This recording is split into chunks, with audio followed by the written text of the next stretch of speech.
मित्र, मैं आज आपके सामने फसल उत्पादन का जो विषय है, जो किसान खेती करता है और लोग कहते हैं कि साइंस कहती है कि फसलों को इतने पोषक तत्वों की ज़रूरत होती है। फिर मिट्टी परीक्षण होती है, फिर बताया जाता है कि आपके खेत में अमुक अमुक पोषक तत्वों की कमी है और किसान उस हिसाब से अपना पोषक तत्व डालता है। जो वैज्ञानिक संस्तुतियाँ हैं, जो वैज्ञानिक बताते हैं कि अमुक फसल में इतना नाइट्रोजन, इतना फास्फोरस, इतना पोटाश, इतना जिंक डालना चाहिए, उस हिसाब से किसान बेचारा खेती करता है। लेकिन आज देश का किसान ये जो वैज्ञानिक संस्तुतियाँ थीं उनको मान मान करके थक गया, कर्ज में डूब गया। उत्पादन तो बढ़ गया देश का। आज देश में 330 मिलियन टन खाद्यान्न है, 210 मिलियन टन सब्जियां हैं, 110 मिलियन टन फल हैं, लेकिन किसान कर्ज में डूब गया। उस बात को लेकर के मैं किसान को एक सच्चाई बताने का कोशिश कर रहा हूँ, क्योंकि मैं अक्सर कहता हूँ कि खेती में सिर्फ दो निवेश हैं, पहला श्रम, दूसरा है दिमाग। मैकेनाइजेशन के कारण श्रम खत्म हो गया, खेती में अब श्रम कोई करता नहीं है। और दिमाग की बात रही तो दिमाग तो पूरा गिरवी रख दिया बाजार के हवाले। हमको खाद बेचने वाला बताता है कि आपको एमओपी डालना है, हमको पेस्टिसाइड बेचने वाला बताता है आपको ये डालना है। मैं अपने दिमाग से कुछ भी नहीं सोचता। मित्र, यहाँ मैंने ये जो फसलों के लिए जो 17 पोषक तत्व हैं उनका लिखा है कि ये विज्ञान कहता है कि फसलों को ये 17 पोषक तत्वों की ज़रूरत होती है। मिट्टी की जांच में इन्हीं में से कुछ पोषक तत्व जो बाजार में बेचे जा सकते हैं, जिनका मटेरियल सुलभ है, वो हमेशा जो है डिफिशियंसी की श्रेणी में आते हैं कि ये पोषक तत्व आपके खेत में कम है। जो चीज़ें बाजार में उपलब्ध नहीं हैं उनके बारे में कहा जाता है ये तो खूब है। जो चीज़ बेचनी है उसके बारे में कहा जाता है ये कम है, ये डालना ज़रूरी है। और जो चीज़ें बाजार में उपलब्ध नहीं हैं उनकी कोई चर्चा नहीं करता। एक मोटा सा मैं उदाहरण दे रहा हूँ। आप पूरे देश में किसी भी सॉइल टेस्टिंग लैब से निकलने वाला सॉइल हेल्थ कार्ड जरा देख लेना। मैं एक एग्जाम्पल मात्र दे रहा हूँ कि एक किसान का, कल ही मेरे पास एक किसान सज्जन आए थे, एयरफोर्स में जॉब करते हैं बेचारे। उन्होंने कहा सर, मैं ये सॉइल टेस्टिंग का रिपोर्ट आपको दिखा रहा हूँ, जरा देखिए और हमको बताइए क्या है। देश के बहुत सारे किसान हमको मेरे व्हाट्सएप पर सॉइल टेस्ट करा के कार्ड भेज देते हैं और हमसे कहते हैं सचान साहब जरा देखो क्या है। तो मैं एक लाइन में बोलता हूँ, भाई मुझे किसी भी मृदा परीक्षण की रिपोर्ट पर भरोसा नहीं है और इस पर आपको चलना भी नहीं। क्लियर है? और वही चीज़ आपको बता रहा हूँ। एक खेत है बेचारा, जो किसान मेरे पास आया जिसने मिट्टी की जांच कराई, तो उसके कार्ड में लिखा है आपके खेत में ऑर्गेनिक कार्बन 0.45 है। जैसे मैं कहता हूँ ये 1% होना चाहिए, यहाँ लगभग आधे से थोड़ा कम है। इसका मतलब हुआ कि इसके खेत में 90 कुंटल कार्बन है और मैं बोलता हूँ यहाँ 200 कुंटल कार्बन होना चाहिए। फिर आगे लिखा है कि इसके खेत में जो फास्फेट की मात्रा है वो 4.5 किलो है। ये किसान धान के खेत में 60 किलोग्राम फास्फेट डाला था। धान की हार्वेस्टिंग करने के बाद मिट्टी का नमूना लैब में लाया। वैज्ञानिक भाषा में बात करें तो उस किसान ने 60 किलो नाइट्रोजन फास्फेट यहाँ डाला था। अभी चंद जुलाई के महीने में 60 किलो फास्फेट डाला था। वैज्ञानिक भाषा में कहा जाता है कि जो फास्फेट हम खेत में डालते हैं उसका 30% क्रॉप ले पाती है, 70% वहीं अघुलनशील अवस्था में बदल जाता है। तो 60 में से 18 किलो 18 केजी फास्फेट धान की फसल ने ली। अभी वहाँ 42 किलो फास्फेट बच गई और मिट्टी की जांच कराया तो बताया गया कि 4.5 किलोग्राम आपके खेत में सिर्फ फास्फेट है। दूसरी ओर ये पोटास है, किसान देश का कोई पोटास नहीं देता। 90% से ज़्यादा किसान पोटास का आज तक प्रयोग नहीं किए।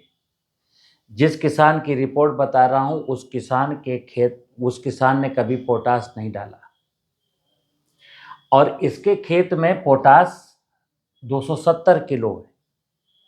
वैज्ञानिक भाषा में अगर बात करें तो कहा गया है कि जैसे यहाँ कहा जाता था गेहूं में या धान में 60 किलोग्राम फास्फेट की ज़रूरत है, वैसे यहाँ कहा जाता है कि गेहूं को धान को 40 किलोग्राम पोटास की ज़रूरत है, 40 केजी पोटास की ज़रूरत है। हम यहाँ भी मान लेते हैं कि 40 किलो में 30% पोटास की ज़रूरत पड़ती होगी, तो माना कि 12 किलो पोटास फसल ले रही है और वो 20 साल से खेती कर रहा है, 30 साल से खेती कर रहा है, 50 साल से खेती कर रहा है, पोटास उसने कभी डाली नहीं। 20 साल पहले मिट्टी की जांच हुई थी तब भी 270 था और आज भी 270 है। कारण क्या है कि पोटास की अवेलेबिलिटी बहुत है नहीं, इसलिए एक मैकेनिज्म है कि पोटास की कमी मत दिखाओ, फास्फेट की कमी दिखाओ।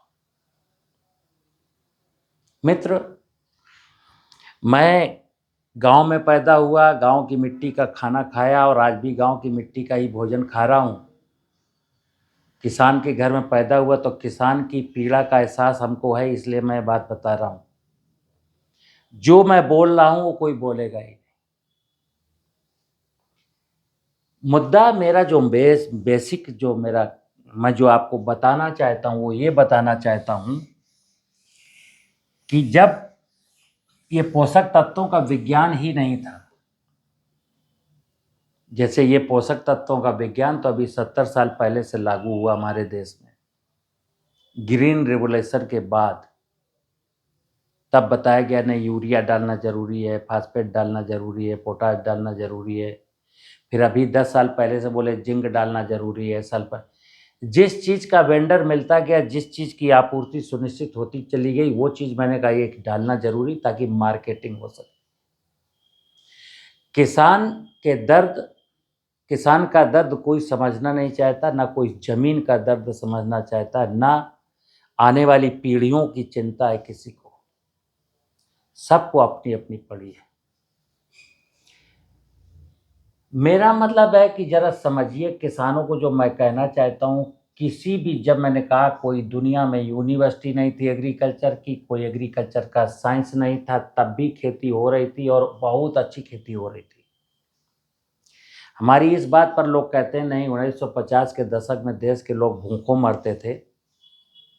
1950 की तुलना की जाती है, हमारा डाटा सब आज की जो सफलता है 2025 का जो सफलता है वो डाटा यहाँ से उठाया जाता है। 1950 के कंपैरिजन में आज मैं यहाँ खड़ा हूँ। यहाँ क्या खड़ा हुआ, यहाँ कहा जाता था केवल 60 मिलियन टन हमारे पास खाद्यान्न था, यहाँ कहा जाता है कि 330 मिलियन टन खाद्यान्न है। मित्र, समझना कि मैंने जमीन का दोहन किया, जमीन के नीचे का पानी का दोहन किया, मैंने बायोडाइवर्सिटी का दोहन किया, मैंने लोगों को बीमार बनाया, किसान को कर्जदार बनाया, आत्महत्या करने के लिए लोगों को मजबूर किया। अगर साइंस ये कहती है कि भाई एग्रीकल्चर साइंस ने 60 मिलियन टन के प्रोडक्शन को बढ़ा करके 330 मिलियन टन कर दिया, ये आपका अचीवमेंट है। लेकिन अगर आपका ये अचीवमेंट है तो दूसरे अचीवमेंट भी आपको लेने पड़ेंगे। कौन से अचीवमेंट?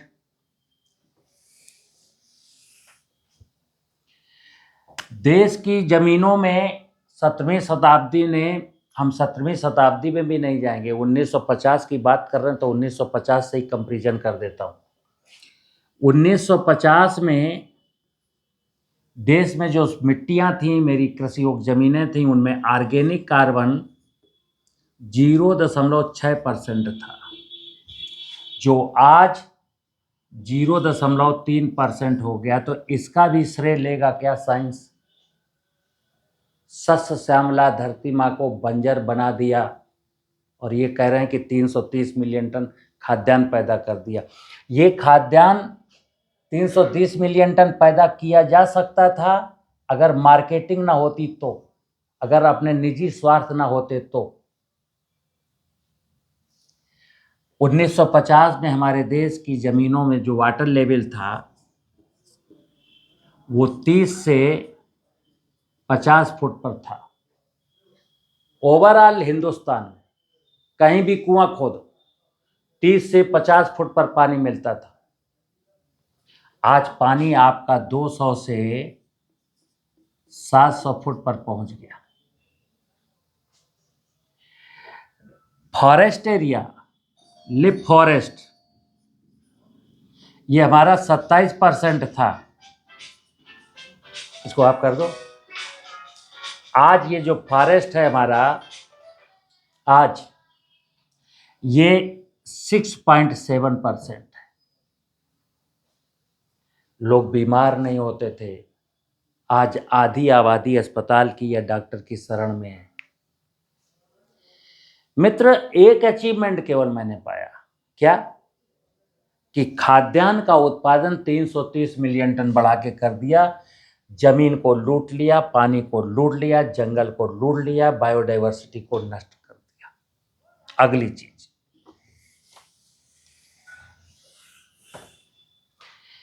मित्र, ये साइंस हमको कहां ले गई? बीमारों की भीड़। अब ये जो भोजन मैं खा रहा हूं, खेती में करता था कि मुझको शुद्ध भोजन मिले, ऐसा भोजन जिसकी टेस्ट वैल्यू बहुत हाई हो और न्यूट्रिशन वैल्यू भी बहुत हाई हो।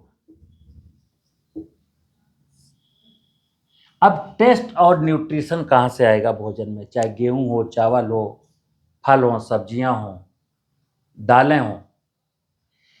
मैंने बोला कि ये टेस्ट और न्यूट्रिशन का जो सवाल है वो सॉइल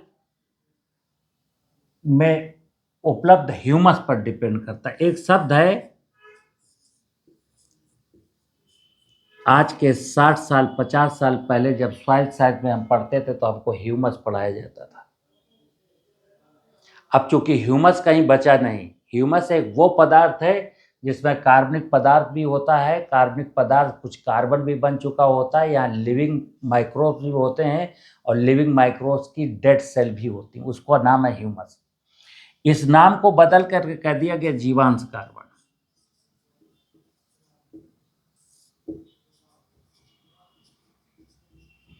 एक सवाल उठता है कि ह्यूमस को जीवांश कार्बन कहने की जरूरत क्यों पड़ गई?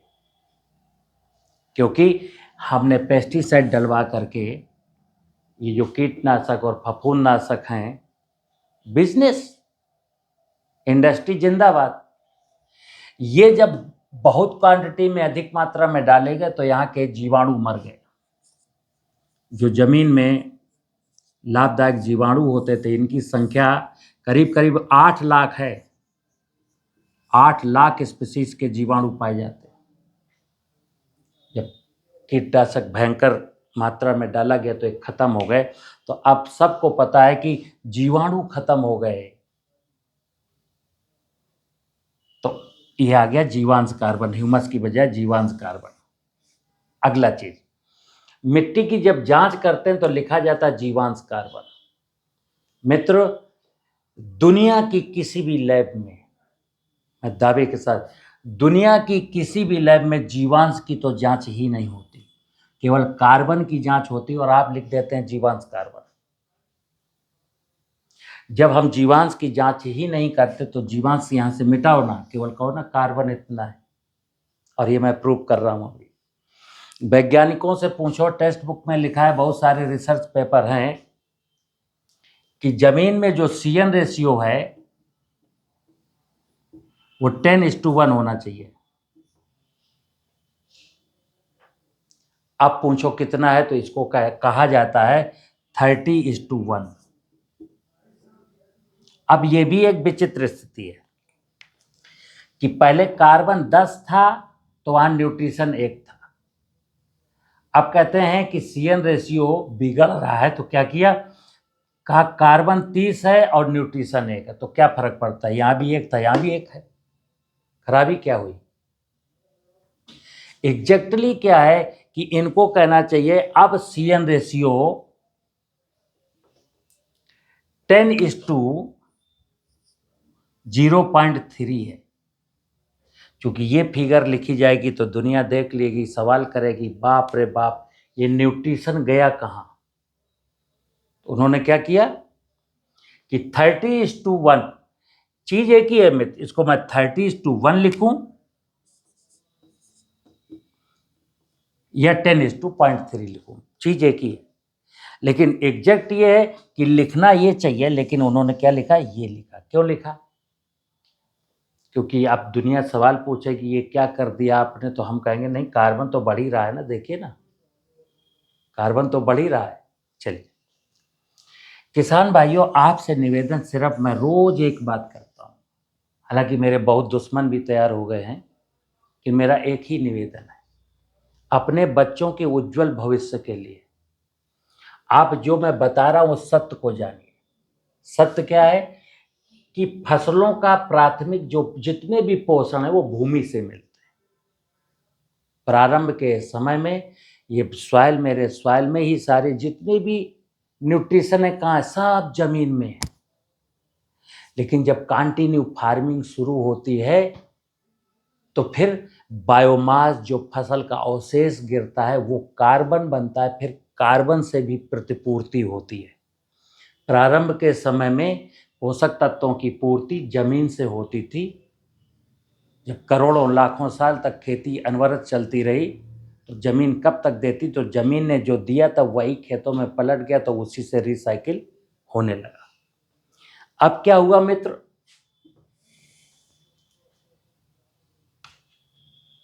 कि अब जब ये कार्बनिक पदार्थ जो हमको देने चाहिए थे जमीन में, थोड़ी सी लापरवाही किसान ने की। कुछ लापरवाही हमसे हुई, कुछ किसान ने की। हमसे भी लापरवाही हुई कि मैंने टेक्नोलॉजी में उसको ढकेला, और किसान को भी चूंकि सहूलियत हुई तो वो भी हमारे साथ कदम ताल मिला के चलने लगा। हुआ क्या कि ये जो जमीन थी, ये जो भूमि थी, इसकी जो विशेषताएं थी वो नष्ट होती चली गई। अब जैसे मैंने बोला, जमीन में अगर 1% कार्बन है,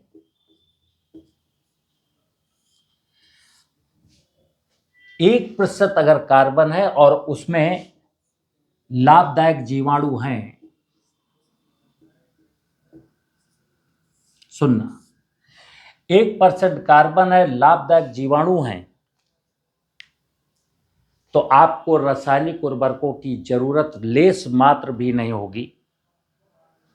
और अगर जीवाणु हैं तो फफूंदनाशकों की जरूरत भी लेस मात्र भी नहीं होगी।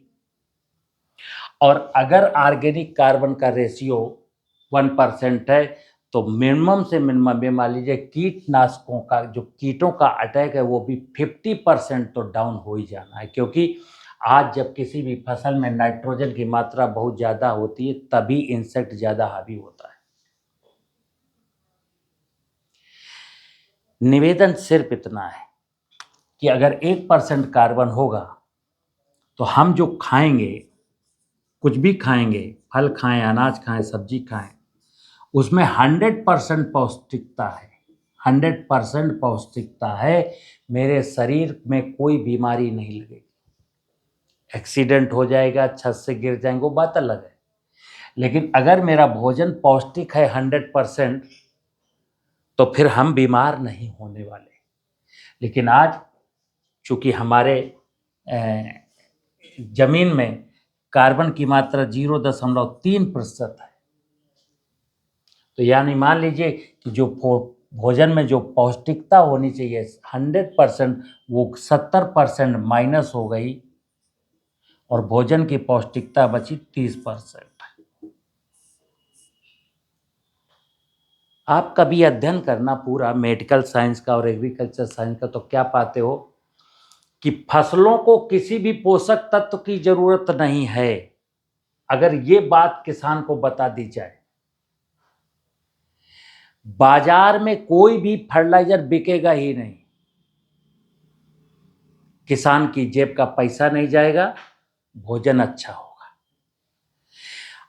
अगली चीज, जब ये भोजन अच्छा होगा तो जो मेडिकल साइंस है, फार्मास्यूटिकल्स है ना, इनका 90% कारोबार वहीं ठप हो जाएगा, क्योंकि मेडिसिन के नाम पर 80% मार्केट सप्लीमेंट्री फूड से भरा है। हम किसी बीमारी के लिए हमको क्या चाहिए? जिंक चाहिए, कॉपर चाहिए, आयरन चाहिए, मैग्नीशियम चाहिए, कैल्शियम चाहिए। दवाओं के नाम पर यही तो हमको साल्ट परोसे जा रहे हैं। लेकिन आज की तारीख में कोई ये अध्ययन करने वाला नहीं है कि पशुओं में बीमारियां, फसलों में बीमारियां, जानवरों में बीमारियां, बीमारियों के लिए ये लेना है, वो लेना है, क्यों लेना है। तो मैं एक ही चीज कहता हूं मित्र, एक साधे सब सदे, सब साधे सब जाए। जमीन का, फसल का, खेती का पूरा दारो बदार है भूमि पर, जिसको हम सॉइल कहते हैं। आज ना तो किसान मिट्टी को कंसीडर कर रहा है, ना वैज्ञानिक कंसीडर कर रहे हैं, ना प्रसार कर्मी कंसीडर कर रहे हैं। सब क्या कर रहे हैं? ये ले लो, ये ले लो, ऐसा कर लो, ऐसा कर लो, ऐसा कर लो, ऐसा कर लो। मिट्टी की बात कोई नहीं करता। मैं सोशल मीडिया दावे के साथ कह रहा हूं, एक भी वीडियो आप सोशल मीडिया में नेचुरल फार्मिंग की, ऑर्गेनिक फार्मिंग की दिखाइए जो डंके की चोट पर यह कहता, किसान भाइयों अगर आपकी खेत की मिट्टी हेल्दी है तो चद्दर तान के सो जाइए। इसलिए नहीं कहता कि भाई अगर ये सत्य किसानों को पता चल गया कि अगर सॉइल फर्टाइल होगी तो सब कुछ अच्छा होगा, तो क्या होगा? फिर सबके धंधे बंद हो जाएंगे। मैं किसानों से निवेदन करता हूं कि आप जिंदगी भर से दूसरों का धंधा चला रहे हो, कभी अपने धंधे की भी तो बात करो। मुझे उम्मीद है मित्र, मेरी छोटी सी बात जो मैं कहना चाहता हूं, और इस विषय पर मैं डेली कहता हूं, आने वाली पीढ़ियों का, अपने बच्चों का भविष्य संभाल लीजिए। जरूरी नहीं है गांव के बच्चे की नौकरी लगेगी, लगेगी तो कितने लोगों की लगेगी। वहीं मरना है, वहीं जीना है। लेकिन मिट्टी अगर अच्छी है तो मैं मरूंगा नहीं, वहीं जीऊंगा। अगर ये सॉइल वीक हो गई, सॉइल बंजर हो गई, तो हम तो पता नहीं कहाँ सड़क पर मरेंगे कि खलिहान में मरेंगे। शहर में तो मरने का ठिकाना मिलेगा नहीं, इतनी बड़ी आबादी को ना जॉब मिलेगा, न शहर में कोई जगह मिलेगी। क्योंकि एक दिन सिचुएशन ये आएगी कि शहर का आदमी खुद ही गांव की ओर भागेगा, और आप तो पहले से कष्ट में थे। इसलिए मैं कहता हूं, हम तो शहर वालों को भी बताते हैं कि सोते जगते किसान की चिंता करिए। हर आदमी की ड्यूटी है कि हर व्यक्ति को, नीतियों को, न्यायपालिका को, वैज्ञानिकों को, चिकित्सकों को, इंजीनियरों को, जो जिस पर बैठा हो, क्योंकि अल्टीमेटली उसका भोजन रोटी है, खाना तो खाना पड़ेगा। और जब हमने गांव के साथ, जमीन के साथ ऐसी चीटिंग किया, किसान के साथ चीटिंग किया अपने चंद पैसों के लिए, तो जमीन बर्बाद, किसान बर्बाद, भोजन बर्बाद, खामियाजा तो सबको झेलना पड़ेगा। लेकिन इसमें सबसे ज़्यादा होशियार होने की ज़रूरत किसान को है, क्योंकि ये कष्ट अभी किसान झेल रहा है। किसान कर्ज में है, दिन रात मेहनत करता है, बचता कुछ नहीं। नमस्कार।